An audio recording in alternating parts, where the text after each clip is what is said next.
Recording is on. Salut à tous, c'est Pang de la chaîne, bienvenue sur cette vidéo qui continue notre cheminement sur Hypnose et Bagarre avec Jimmy. On a un peu papoté sur la première partie du rapport à la violence dans nos styles, dans les arts martiaux de façon générale, comment ça peut être perçu, nous, en tant que pratiquants, comment ça peut être potentiellement perçu par des personnes de l'extérieur, là, on n'en a pas encore beaucoup parlé.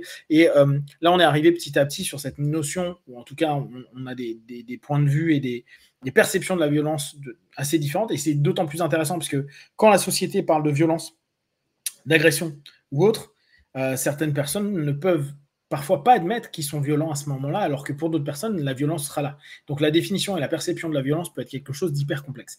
Là, on arrivait en fin de précédente vidéo sur un élément qui était intéressant, qui est l'intention. Alors là, on parlait d'humiliation, parce qu'on a introduit la notion, mais de façon générale, l'intention de violence, l'intention d'être violent, ou l'intention mise, même s'il n'y a pas cette notion de se dire violent, comment tu le perçois déjà, comment tu pourrais le définir, toi, l'intention qui amènerait à de la violence? Quelle est la place de l'intention dans la violence? Tu vois, c'est tout ce qui te fait, toute la différence qu'il y a, par exemple, entre une personne qui va, avec laquelle tu vas t'embrouiller dans un bar, par exemple, parce que voilà, tu as une nana qui est là, tu lui parles et lui lui parle aussi, et là, ça devient, on rentre dans un rituel de coq. Où là, pour moi, on est dans quelque chose qui est dans un échange de la violence, tu vois. D'ailleurs, qu'on peut, si on le veut, éviter en acceptant soit de se soumettre, soit juste en créant de la distance, et dans l'évitement, par exemple. Et la différence qu'il peut y avoir avec, par exemple, ce qu'on appelle, je sais pas, on appelle les knockouts, Ouais. tu sais qu'il y avait dans la rue, là, les mecs qui peut tomber dessus comme ça. Voilà. Bah, là, clairement, on est dans une notion, c'est plus d'échange de la violence, c'est vraiment de donner de la violence, et une notion de destruction, et où l'intention est très différente. L'intention est de détruire ou voire d'humilier.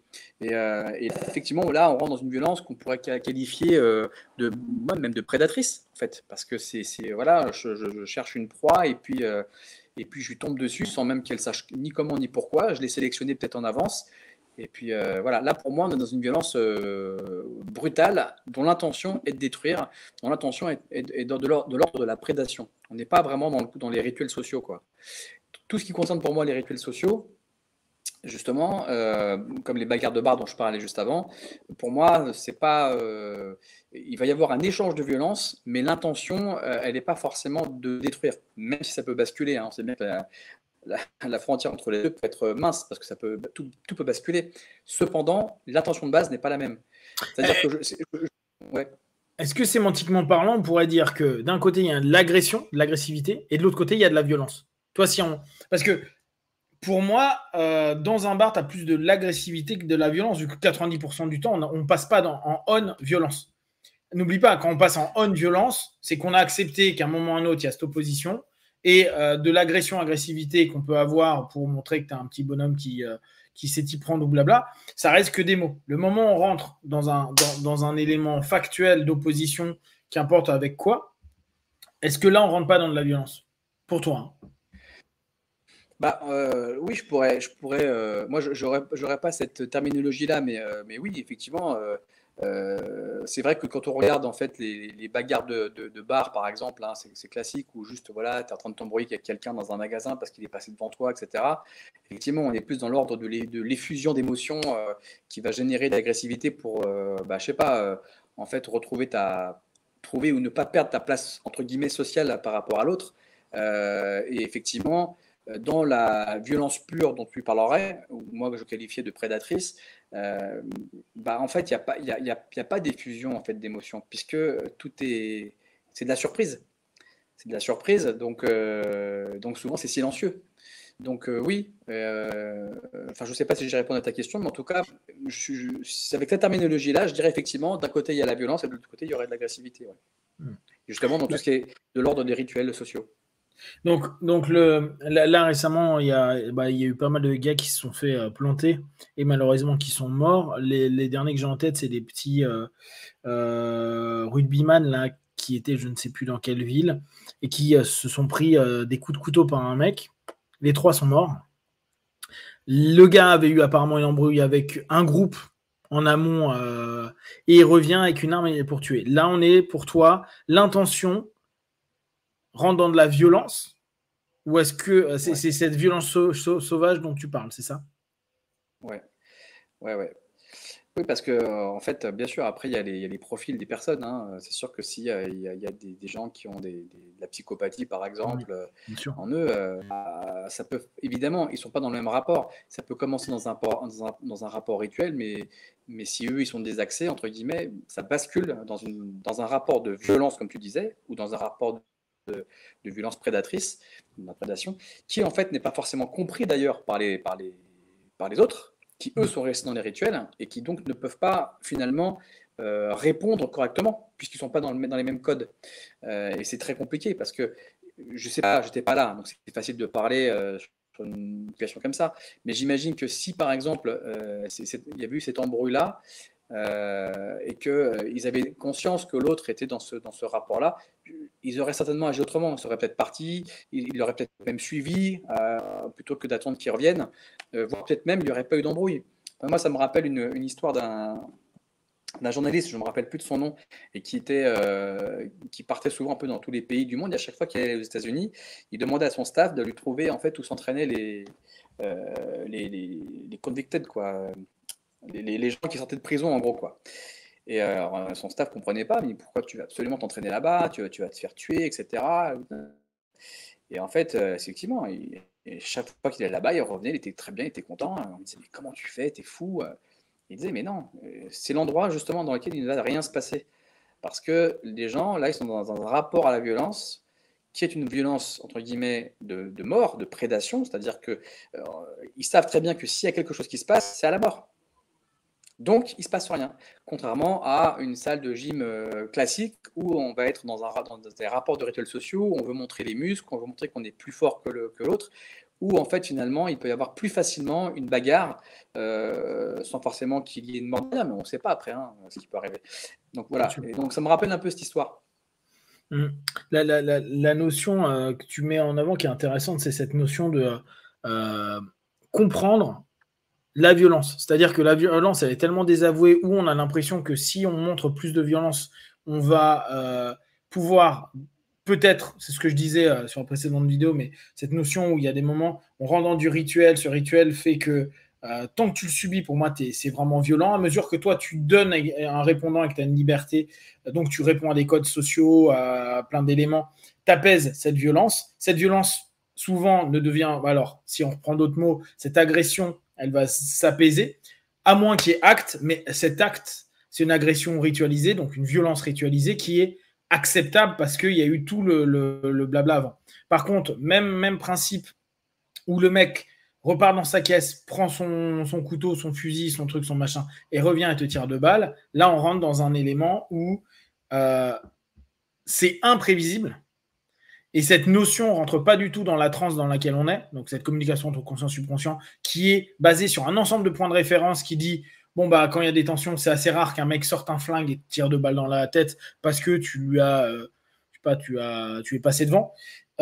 Et ce mismatch de perception et le fait d'être complètement loqué émotionnellement, hein, dans émotionnellement et physiquement, on a le sympathique, le système sympathique qui s'est complètement ouvert, on est en fight potentiel, on n'est pas du tout dans une notion de je flight, mais cette notion-là peut créer énormément de danger, cette incapacité à sortir d'une transe, à rupter le pattern de la transe d'agressivité, parce qu'on peut rentrer dans cette violence. Et justement, comme tu dis, le nombre de fois où tu lis, alors comme tu dis, on n'y est pas, hein, mais tu lis que les gars sont restés à la place après une embrouille, parce que pour plein de raisons, on lui a cassé la gueule, on l'a remis à sa place.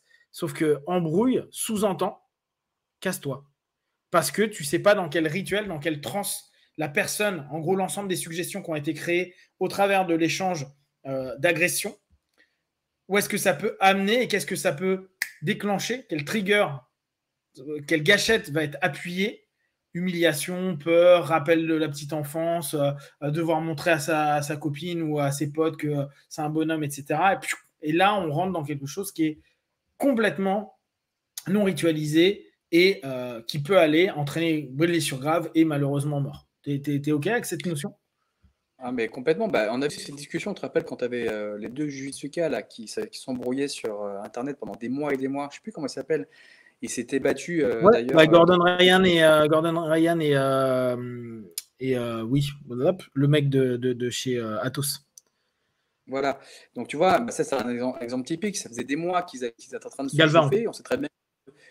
Ouais, on sait très bien que les deux, c'était pas des tendres. Et pourtant, voilà, le jour de la compétition, l'autre, il le voit arriver et puis il bouge pas, quoi. Il était resté dans un mode bah, purement de rituel social et l'autre, il est arrivé pour le défoncer, quoi. Ouais. Bon, c'est intéressant. Pour rebondir sur ce que tu disais au départ, hein, quand tu parlais de compréhension et de pouvoir agir ou pas, que ça rend, du coup, que c'est vécu comme une violence, c'est très intéressant parce que d'un point de vue de la victimologie, les gens les plus traumatisés sont ceux justement qui se sont sentis dans une incapacité à pouvoir répondre. Bien Donc, sûr.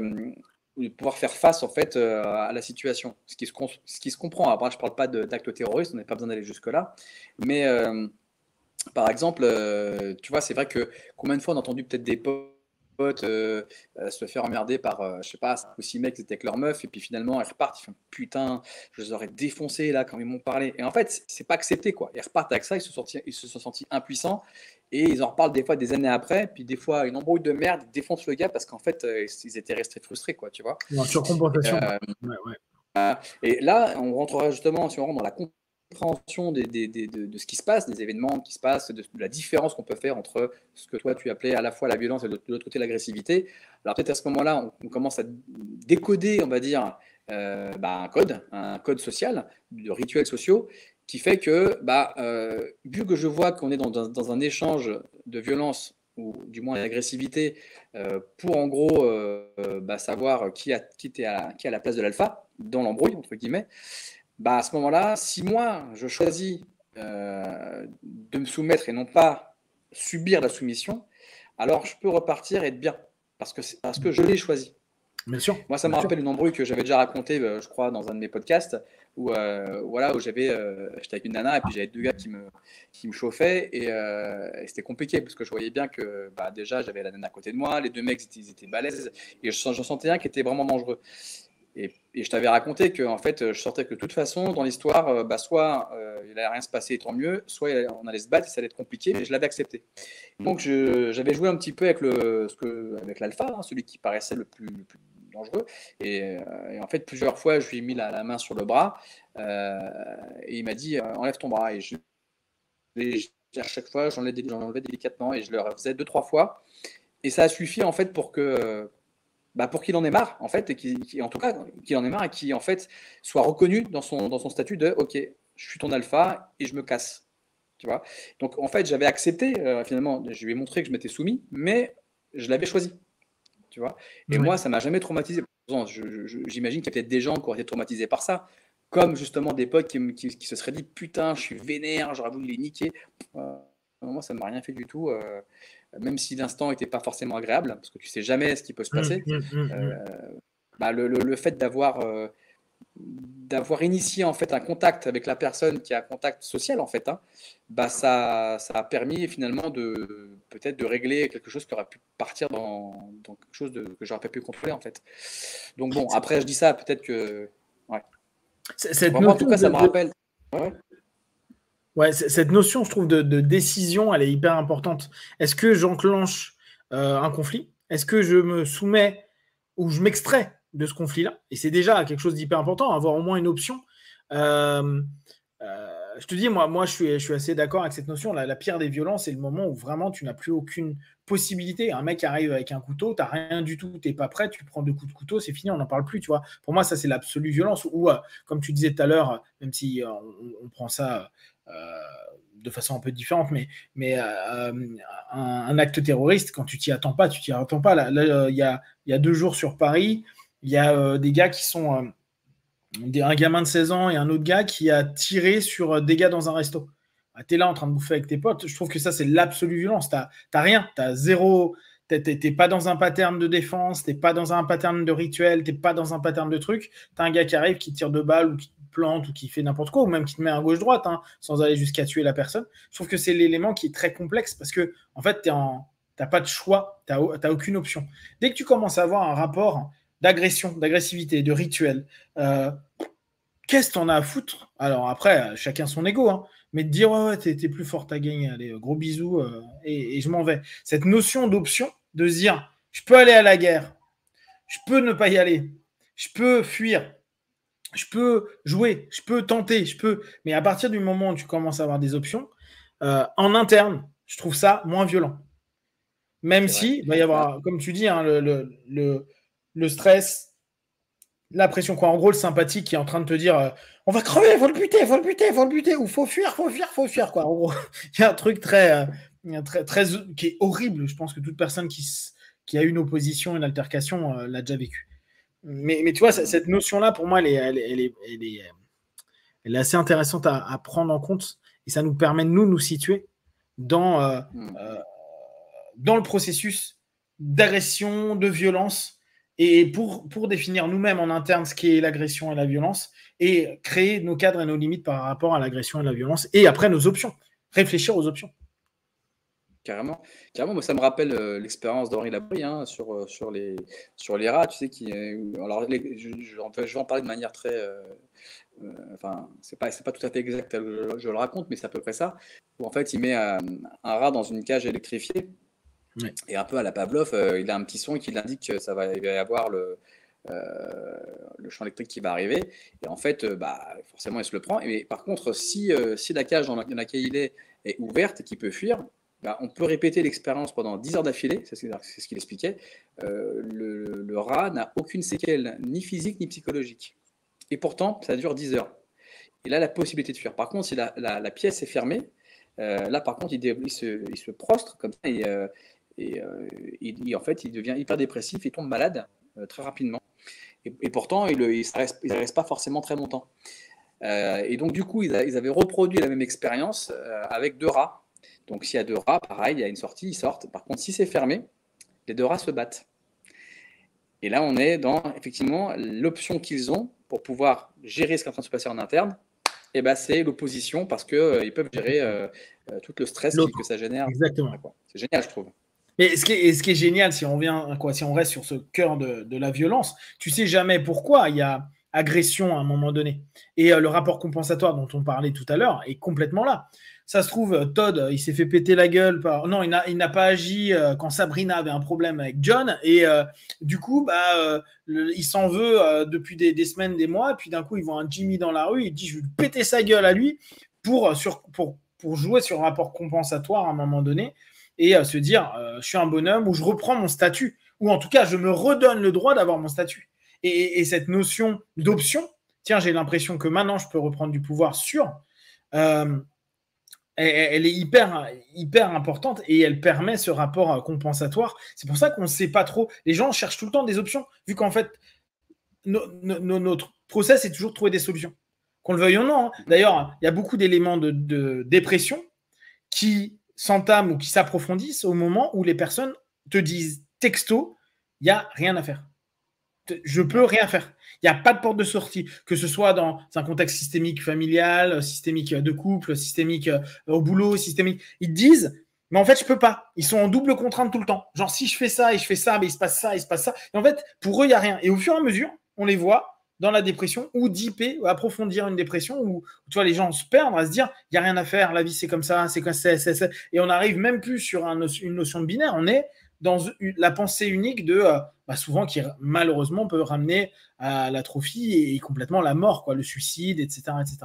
Parce qu'il n'y a plus de porte. Et d'ailleurs, le suicide étant un acte paradoxalement de décision et de choix à un moment donné, où il se dit tiens, j'ai un choix, soit vivre dans cette souffrance où il n'y a pas de solution, soit avoir une solution.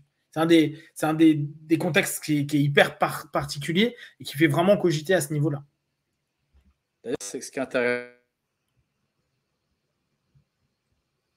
Ah, t'as frisé là. T'as complètement frisé. T'as disparu. Bon, alors, je laisse. Ouais, là, je t'entends. Et je te revois. Pas, si. Ah, si, ça y est, je te revois. Okay. Dis-moi. Donc, c'est un peu comme, enfin, on peut aussi percevoir ça par, tu sais, les réactions des proches, des gens qui se suicident d'ailleurs, parce que j'imagine que, on peut imaginer que sur la personne qui se suicide, comme tu le dis, si on se réfère à notre terminologie là, c'est que effectivement, lui, il a un choix, et dans le choix, bah, finalement, c'est une moins grande souffrance de partir que, et c'est plus forcément de la violence pour lui, c'est peut-être voilà, une expression à lui de l'agressivité qui vit en interne, qui va pouvoir apaiser autrement.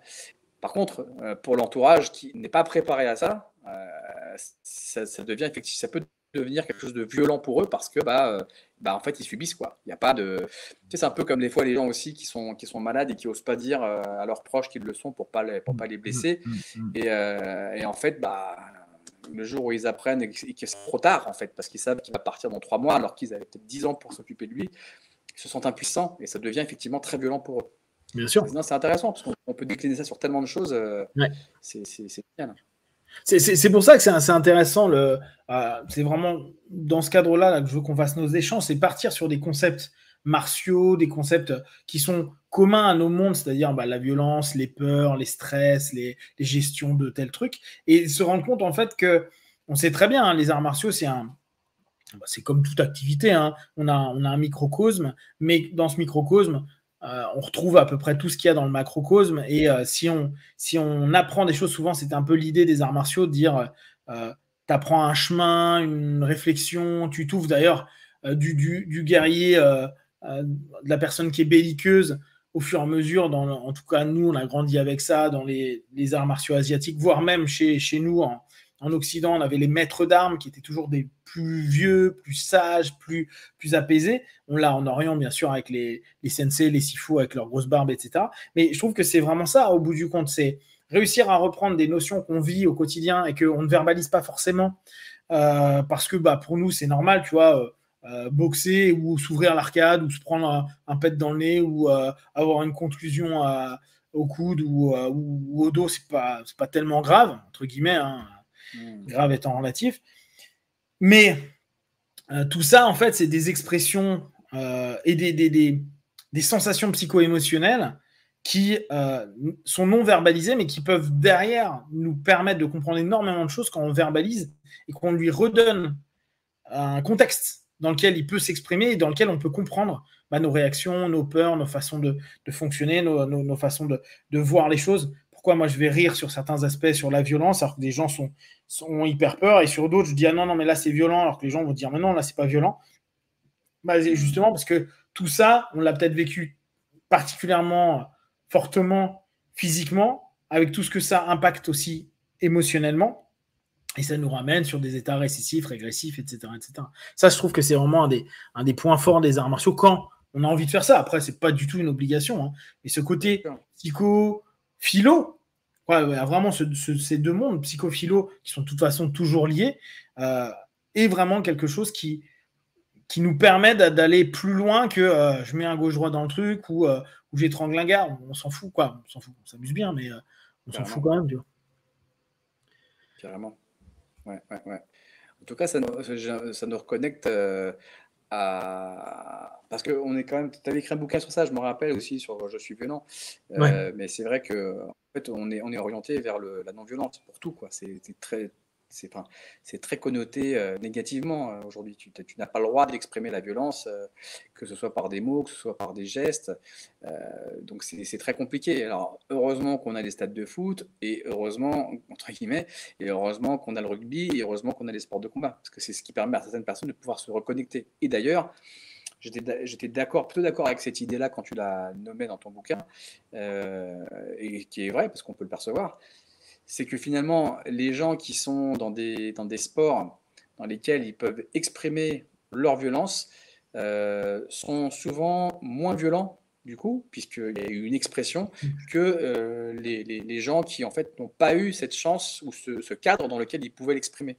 Et du coup, on retrouve des gens qui vont être dans ce qu'on appelle le harcèlement moral, par exemple, ou ils vont exercer un type de violence qui peut être même beaucoup plus intense, puisque l'autre ne peut pas vraiment se défendre, vu que, on le voit bien d'ailleurs, hein, le harcèlement moral, c'est très compliqué à faire valoir. Donc voilà, ça me fait penser à ça. Et c'est marrant, tu vois, j'en parlais avec ma mère il n'y a pas longtemps, où je disais, moi, si j'avais pas eu les arts martiaux, je pense sincèrement que j'aurais été le plus gros connard de la Terre. J'aurais été hyper. En plus, si on revient sur les énéagrammes, j'aurais été tous les archétypes négatifs de quelqu'un qui fait du 8, tu vois. J'aurais été, je pense. Alors, là, c'est compliqué parce que je suis obligé de m'imposer une espèce de mouvement intellectuel, mais je pense que j'aurais certainement bu, ou j'aurais été vachement dans l'excès de plein de choses, j'aurais été automatiquement violent, avec moi bien sûr, mais avec les gens automatiquement. Vu comment je suis pas hyper dans l'amour de l'autre, tu vois, je pense que si j'avais pas eu un truc qui dit non mais attends, comprends que un humain il est comme ça, ou il peut être comme ça, etc. Le fait d'affronter des gens de plein de façons différentes, de plein de gabarits, de plein de manières de combattre, moi ça m'a ouvert sur plein de choses, à me dire ok, tout le monde pense pas pareil, il y en a ils veulent se taper dur, d'autres ils veulent pas, d'autres ils veulent ceci ou cela, et ça t'ouvre à plein de choses. Mais j'aurais pas eu ça, plus la possibilité de me canaliser. Juste, tu as le droit de taper un mec, tu as le droit d'étrangler un mec, tu as le droit, en fait, on te dit, c'est OK. C'est absolument génial. Et l'autre est d'accord. Et l'autre, il dit pareil, il dit c'est OK. Et c'est trop bien, tu vois. Il y a genre, ouais, on va s'amuser tous les deux, on va voir qui gagne, qui perd, et puis basta. Et je pense que moi, si j'avais pas eu ça, j'aurais été extrêmement toxique pour plein de gens. Plein.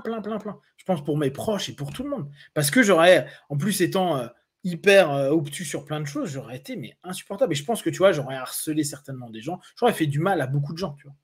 Je dis pas que j'en fais pas aujourd'hui, mais au moins c'est dans ces cadres plus ou moins OK, etc., etc. Il y a toujours un rapport qui est plus ou moins d'accord. Qu'est-ce que, là, juste pour, on reviendra sur la violence, mais qu'est-ce que, sur notre échange d'aujourd'hui, tu aimerais conclure ou mettre en avant, mettre en lumière, ou une réflexion peut-être à poser pour nous et pour les auditeurs? Moi, je pense que l'échange qu'on a là maintenant, c'est révélateur de ce qui peut manquer dans les réflexions actuelles pour différentes raisons. La peur que peuvent ressentir les gens parce qu'ils ne connaissent pas le monde dans lequel ils ne connaissent pas tout du monde dans lequel ils vivent, et dont cette partie qui pourtant fait partie d'eux, la violence. Et aussi, en fait, cette compréhension, du moins la connaissance en tout cas, des connaissances, pas la connaissance, mais des connaissances sur eux-mêmes, sur la façon dont ils fonctionnent ou sur comment fonctionne au moins une partie du monde qu'ils ne veulent pas voir, pourrait, je pense, mettre beaucoup à la fois de vigilance et d'apaisement. On le voit avec les gens, par exemple, qui ont des troubles anxieux généralisés, ou voire même des troubles paniques. Ces personnes-là, à partir du moment où tu commences à leur expliquer comment fonctionne leur corps, on le voit, il y a très rapidement une régulation émotionnelle qui se crée. Ça ne veut pas dire qu'ils sont guéris, mais cette compréhension les calme. Et c'est un bon début, je pense. C'est un bon début pour déjà peut-être justement se dire à une personne, finalement, ouais, j'ai de la violence en moi, et peut-être que c'est le moment que j'aille l'exprimer, tu vois. Ça peut être même une bagarre, qui se dit, tiens, je sais qu'il y a des endroits, il y a des fight clubs dans la rue, je vais me battre, si c'est son choix, ou alors d'aller dans un club de boxe, de jiu-jitsu, n'importe quoi, ça peut être ça, ou alors même des échanges intellectuels qui peuvent aussi nourrir son pattern de violence, je sais pas. Donc moi je pense que ça, en tout cas, ça c'est important pour ça, et ça peut aussi aider, ça pourrait aider un certain nombre de personnes qui justement ont été traumatisées par exemple par une agression, parce que c'est comme tout, c'est quand on ne sait pas comment les choses fonctionnent, ou quand on ne connaît pas là où on est, c'est là où en fait on stresse le plus, quoi, parce que ça peut être vécu même sur le plan animal comme un danger. Donc nécessairement, ça pourrait en tout cas réduire à la fois le stress et surtout les traumatismes s'il y a quelque chose. On voit bien, par exemple, les mecs qui sont familiers avec la violence, ils n'ont pas de trauma. Il faut une bagarre, à moins qu'ils soient tombés sur un gars qui soit complètement malade, qu'ils aient eu vraiment une peur profonde de mourir. À part ça, c'est quand même assez rare chez ces gens-là. On voit chez des gens qui justement ne sont pas du tout familiers avec la violence, qui ne se sont jamais battus, qui n'ont jamais pris un coup de poing ni rien.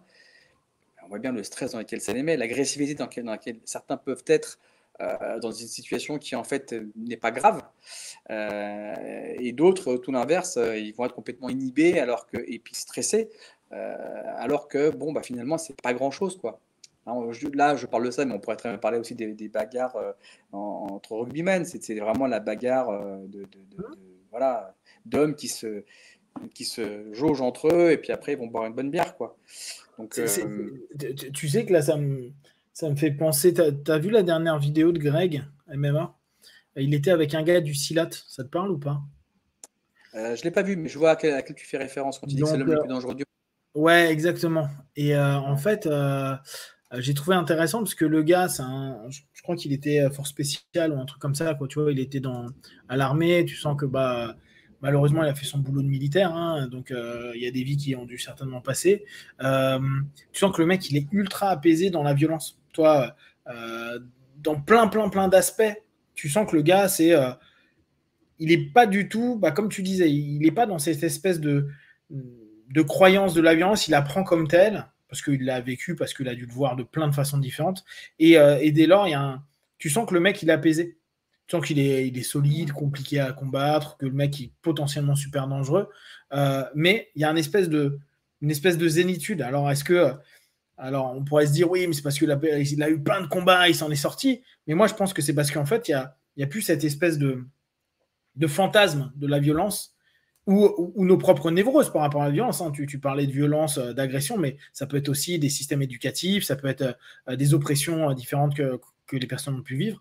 Et je pense que quand on est rentré dans ce monde d'une violence comme peut le faire un militaire ou comme peuvent le faire les gars de la Sécu ou les gars même de la police, etc., ou malheureusement aussi des jeunes, cette notion de violence et ces notions névrotiques qu'on peut avoir à l'intérieur de nous qui s'exprimerait de façon complètement absurde, au bout d'un moment, on n'a plus besoin d'être. Il y a une espèce d'apaisement, c'est quelque chose de familier, mais pas forcément de bien, hein, mais ça ne demande plus une énergie et ça ne crée plus un ensemble de réactivation, de patterns négatifs à ce moment-là. Et j'ai trouvé que le gars était intéressant là-dessus, plus que sur le système martial. Après, on prend pas, mais c'était vraiment cet état d'esprit. Ça me fait penser vraiment à ça. À partir du moment où tu commences à aller dans le combat, l'affrontement, aller en face de ce qu'est la violence. Et encore, nous, on est sur des violences relativement cool. C'est-à-dire, on n'est pas sur un champ de bataille.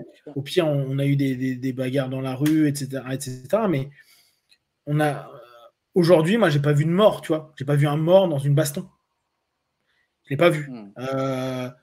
J'ai jamais tué personne. Aucun de mes potes s'est fait tuer dans une baston. Quoi. Derrière, j'ai pas eu cette notion-là. Donc, il y a vraiment quelque chose, je trouve, de très intéressant déjà à ce premier niveau, au petit niveau auquel on est, de pouvoir se dire, OK, ce type de violence-là, qui est pourtant une violence du quotidien, on reviendra dessus hein, sur les violences du quotidien, mais la connexion avec, comme tu viens de dire, est quelque chose qui peut vraiment apaiser beaucoup de fantasmes, donc des névroses, donc des triggers, donc plein de choses, et aussi cette sensation de se dire, je vais subir, je vais pas pouvoir faire, je vais être victime, je vais me retrouver freeze comme je l'étais quand j'avais 10 ans ou 15 ans, ou quand le mec a tenté de faire ceci ou cela, et ça modifie complètement les patterns, les perceptions, et ça apaise réellement son rapport à sa propre violence, parce qu'on en a tous, et à la violence d'un système, d'un monde ou de personnes. Bien sûr. Après, peut-être qu'on est dans l'utopie, parce que c'est moi, quand je dis ça, c'est que ça serait idéal. Maintenant, la plupart des gens, ils n'ont pas tellement envie. Moi, je le vois même dans la self-défense. Hein. Si on écoute 100% des gens, ils vont te dire, bah si, je veux apprendre à me défendre, je veux me familiariser avec la violence, mais en fait, ils veulent pas tellement rentrer dans le détail, quoi, la plupart. Hein. Pour moi, c'est une minorité. Hein. Ils vont écouter, ça va les intéresser, mais en fait, non. Et on peut le voir même sur différentes choses, hein, sur de la violence qu'on a pu avoir sur, je sais pas, de l'alimentation qui pourrit, sur tous les scandales qu'on a pu avoir, qu'ils soient alimentaires, qu'ils soient pharmaceutiques, quoi que ce soit. Bah, on n'a pas envie d'entendre ça. On se dit, bah non, c'est bon, c'est pas grave. On oublie, c'est forcément. Donc, tu vois, je pense que, bon, il y a un peu d'utopie, mais en même temps, on peut aussi rêver. Ouais, alors moi je le prendrais plus dans une démarche psychothérapeutique, tu vois, un cheminement. On est mal à l'aise vis-à-vis de quelque chose, c'est un peu le truc en TCC, aller à l'exposition, tu vois. Je vois plus comme ça. Oui, un lambda qui arrive à ton cours de Krav ou un cours de BJJ ou de MMA, bien sûr qu'il en a rien à foutre de tout ça, quoi. Mais clairement, hein, quand je fais un peu de psycho avec mes gars, ils me regardent comme ça, ils font allez, Pan qui est parti dans ces trucs, tu vois. Donc, et puis ce que je comprends, ils sont pas là pour ça. Ils sont là pour se froisser un peu, pour se faire des étranglements, et c'est cool. Mais tu vois, je vois ça plus dans un cheminement pour les gens qui ont un vrai problème et là je vais aller sur des trucs comme des gens qui sont hyper anti-violence. Il faut vraiment aller s'interroger quel est le rapport à la violence. Et souvent on va me dire je déteste, je hais ça, ok, mais ta réactance à la violence, il y a quelque chose à aller taffer dessus. Et réellement, hein, c'est un truc qui doit être oppressant et ultra violent pour la personne à longueur de temps. Et pas simplement de le voir à l'extérieur. Bien sûr, parce que dans l'évitement. Ouais, pardon. Okay. Exactement. Non, mais c'était juste pour conclure. On reviendra de toute façon sur la violence, peut-être, justement, la semaine prochaine ou sur les moments à venir.